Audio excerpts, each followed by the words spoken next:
Hello guys, in this video I'm going to show you how to enable to display the position time in UTC on the Marine Radar application. But first of all, I just want to mention, please don't forget to subscribe to our channel, because at 100,000 subscribers we are going to show you our YouTube revenue statistics and growth strategy, how to make money online. So let's jump into it. First of all, open the application on your device. Go to the settings icon at the left side on the screen, and in the display options section you can find the fourth option, the position time in UTC, and just click to the white square icon. And now this function is enabled.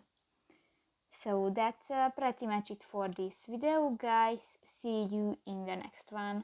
Bye bye.